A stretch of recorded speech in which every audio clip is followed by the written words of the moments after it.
श्री राम, जय श्री बालाजी महाराज। कैसे आपको आपके इष्ट के दर्शन प्राप्त हो सकते हैं? क्या संभव है, क्या वाकई में संभव है इष्ट के दर्शन प्राप्त होना?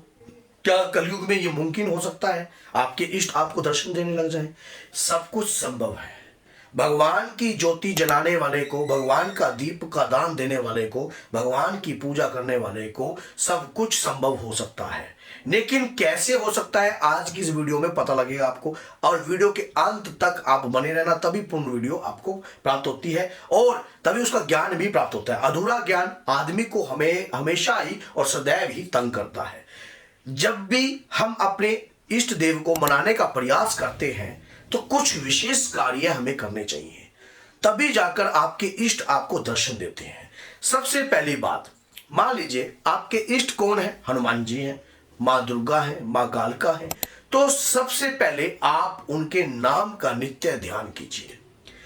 अब आप कहोगे मैं तो रोज जाप करता हूँ, रोज पूजा करता हूँ, रोज डेली करता हूँ, लेकिन फिर भी मेरे इष्ट के मुझे दर्शन नहीं हो रहे। आपको पता है इष्ट स्वयं आपके सामने भी आ सकते हैं, लेकिन प्रेम कैसा होना चाहिए, किस प्रकार का अटूट प्रेम होना चाहिए? प्रेम होना चाहिए जिस प्रकार से हिरण्यकश्यप ने, आपको पता है कि प्रहलाद के साथ अत्याचार किया था और उसके बाद प्रहलाद ने अपने इष्ट से प्रार्थना करी थी कि हे प्रभु, आप इस खंबे में भी हैं तो इसकी मौजूदगी दिखाइए। तो प्रभु ने उनके कहने मात्र से उस खंबे को फाड़कर नरसिंह रूप लेकर वो प्रकट हो गए थे। तो प्रहलाद के इष्ट कौन थे? प्रहलाद के इष्ट थे श्री हरि विष्णु। उसी प्रकार से जब हम अपने इष्ट का प्रतिदिन गुणगान करते हैं या नित्य उनके नाम का गुणगान करते हैं तो वो शक्ति सदैव हमारे ऊपर उपकारकारी रूप में रहती है। हमारी इष्ट की शक्तियां हमारे साथ ही होती हैं, लेकिन उन्हें समझने के लिए कुछ विशेष बातों को जान लीजिए। पहली विशेष बातें, जब पूजा करते वक्त आपको बहुत सारे अनुभव होते हैं, उन अनुभवों को समझो कि आपके इष्ट की शक्ति आपके साथ है। अनुभव का मतलब ये कि दीपक में फूल बनता है। आप कोई तेल का यूज नहीं कर रहे हो, गाय के घी का यूज कर रहे हो, घी का यूज कर रहे हो, चाहे भैंस का हो चाहे गाय का हो, लेकिन फूल बन रहा है। तो इसका मतलब आपके इष्ट की तरंगे आपके साथ हैं। पूजा करते वक्त आपको सुगंध महसूस होने लग जाना। आपको लगता है कि आप पूजा कर रहे हो, आपको सुगंध महसूस होती है, आपकी ज्ञान इंद्री उसको महसूस कर रही है, आपकी नासिका में वो सुगंध आ रही है, लेकिन बाकायदा वो किसी और व्यक्ति को नहीं आती है, आपको महसूस होती है। तो ये भी आपके इष्ट की ही कृपा होती है, तब जाकर इस प्रकार की सुगंध आपको आती है। तो ये इष्ट की ही कृपा है, ये किसी और देवता की कृपा नहीं, स्वयं आपके इष्ट की कृपा है। ऐसा आपके शरीर पर अचानक से पूजा के दौरान वजन आ जाता है। वजन का मतलब आनंदित वाला, जैसे कि शरीर में झूमने का मन करता है, शरीर हिलता है अपने आप ही, और प्रभु के नाम का स्मरण आपके मुख से निकलता है। आप जैसे हनुमान जी की पूजा कर रहे हो, अपने मुख से निकाल रहे हो श्री राम जय जय राम। मानो ये तर्ज जो है ना, आपको गाना नहीं, आप भजन नहीं गाते हो लेकिन गाने लग जाते हो, आप गाने लग जा रहे हो, अपने आप गा रहे हो। ये इसका मतलब ये है आपके शरीर पर आपके इष्ट की तरंगे हैं, आपके इष्ट की कृपा है। और ये जो आपके शरीर पर ये जो ऊर्जा महसूस आपको हो रही है, ये आनंद जो आपको आ रहा है, ये आपकी इष्ट की कृपा के माध्यम से आ रहा है। कोई बाहर से तो ये आया नहीं, क्योंकि आप जो गुणगान करते हो उस शक्ति ने आपको आशीर्वाद प्रदान वो कर रही है। लेकिन हमें ये बातें समझ में नहीं आती, क्योंकि कहीं ना कहीं हमारे को तंगी ये रहती है क्योंकि हमारा कोई गुरु नहीं है, हमने कोई गुरु धारण कर नहीं रखा है, किसी को अपना गुरु बनाया नहीं है। हम पूजा पाठ तो कर रहे हैं। जो आदमी नित्य नियम के साथ हनुमान जी की पूजा कर रहा हो, रेगुलर रोज कर रहा हो, डेली कर रहा हो, क्या उसके शरीर पर शक्ति का वास नहीं होगा? आप इस बात को संदेह भी कैसे कर सकते हो? स्वयं देख लीजिए, प्रतिदिन कोई भी कार्य अगर हम करते हैं तो उसमें हम एक्सपर्ट हो जाते हैं। अगर प्रतिदिन आप हनुमान चालीसा का नित्य पाठ करते हो, सुंदर कांड का पाठ करते हो, रामायण का पाठ करते हो, तो आपके शरीर में ऊर्जा उत्पन्न है, लेकिन आपको महसूस नहीं हो रही। क्यों?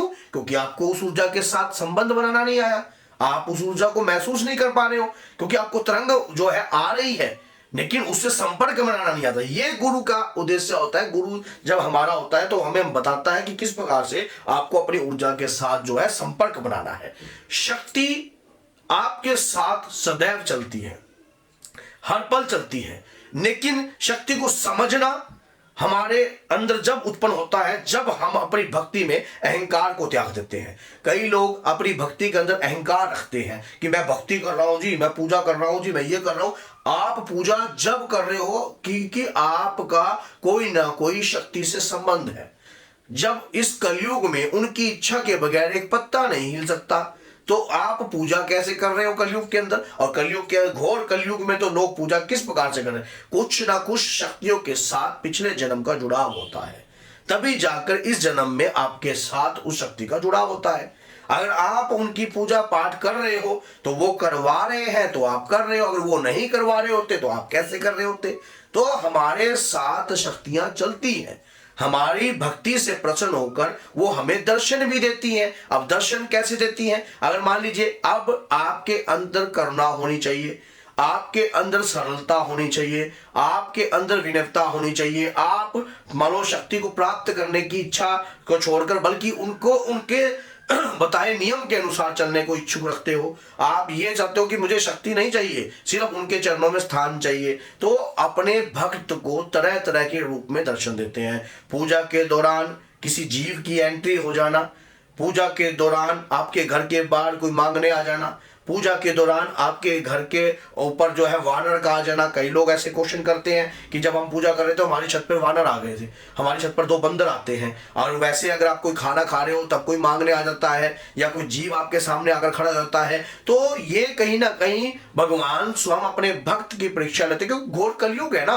तो कलयुग में वो अपनी नीति के अनुसार अपने भक्त की परीक्षा लेते हैं कि मेरे भक्त का समर्थ कितना है, मेरे भक्त के अंदर धैर्य कितना है, मेरे भक्त के अंदर विश्वास कितना है मेरे प्रति, मेरे नाम से वो क्या क्या करना चाहता है। अगर वो वाकई में इस कार्य को करना चाहता है तो वो कितना सफल होगा, क्योंकि हनुमान जी अपने भक्त की परीक्षा लेते हैं। आपको पता है एक दिन प्रभु श्री राम जी की परीक्षा लेने चले गए थे। एक दिन स्वयं जाकर साधु का वेश धारण कर लिया, और साधु का वेश धारण कर अब राम जी तो पहचान गए कि ये भाई मेरा ही पुत्र है। और लेकिन वहां पर कौन नहीं, लक्ष्मण भैया नहीं पहचान पाए, क्योंकि जब सुग्रीव ने कहा कि यह कोई शत्रु तो नहीं, जाकर देखिए तनिक, जाकर देखा तो साधु का वेश देख धारण करके गए वहां पर, लेकिन राम जी पहचान गए।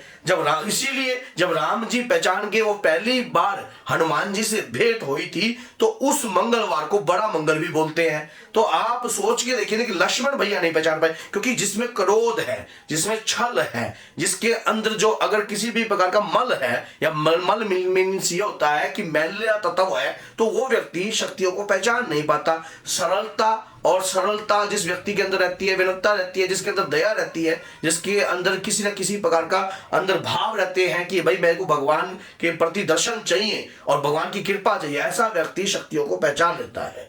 तो इसीलिए अगर आप शक्ति के दर्शन करना चाहते हो, हनुमान जी के आगे रोज जोड़कर प्रार्थना कीजिए कि प्रभु मुझे अपने किसी भी रूप में आप मुझे दर्शन दीजिए, स्वप्न के माध्यम से दीजिए या कैसे दीजिए, दादा वीर बजरंगी आपको दर्शन जरूर देंगे। वीडियो अगर अच्छी लगी और लाभकारी लगती है और ताकि और भी किसी भक्त का कल्याण हो तो शेयर कर दीजिए। इसलिए चैनल को सब्सक्राइब कीजिए, लाइक बटन कीजिए। जय सिया राम, जय बालाजी महाराज। और 2026 आपके लिए जो है खुशहाली बना रहे। इंग्लिश नववर्ष।